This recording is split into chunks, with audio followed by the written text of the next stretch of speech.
pour les militaires. On poursuit notre point sur les opérations menées la semaine dernière par les forces françaises. Cap aujourd'hui sur l'Europe.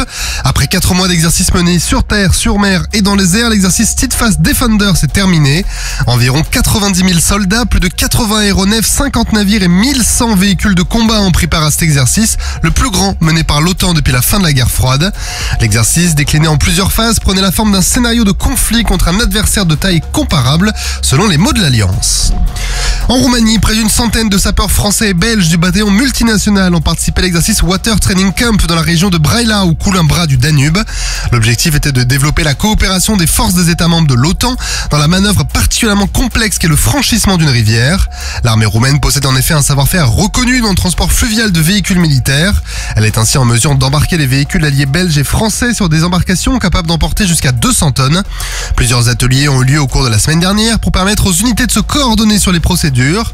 Différents types de scénarios et de moyens de franchissement ont été mis en œuvre pour l'occasion. L'utilisation de ferries a servi au scénario de temps de paix, tandis que des moyens légers comme des pontons démontables ont été utilisés pour des scénarios tactiques. Ces exercices interalliés sont indispensables pour se préparer à faire face aux défis posés à l'Alliance. Toujours en Roumanie, la flottille de lutte contre les mines participe actuellement à l'exercice de guerre des mines d'Assia aux abords de Mangalia.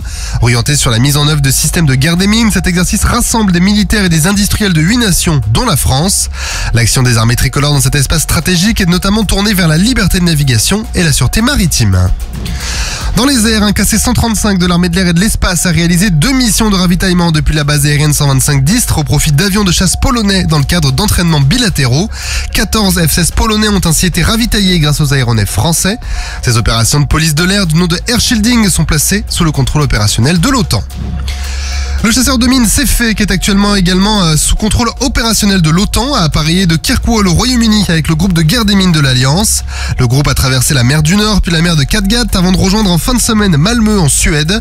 Tout au long de cette patrouille, l'équipage a mené un entraînement conjoint avec des navires de l'OTAN présents dans la zone. Par ailleurs, une séquence majeure d'entraînement en mer Baltique se prépare avec l'exercice Baltops.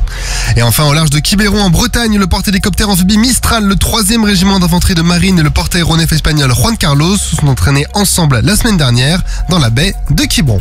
Sur terre, sur mer, comme dans les airs. Skyrock PLM, en équipe avec Uneo, la mutuelle des forces armées.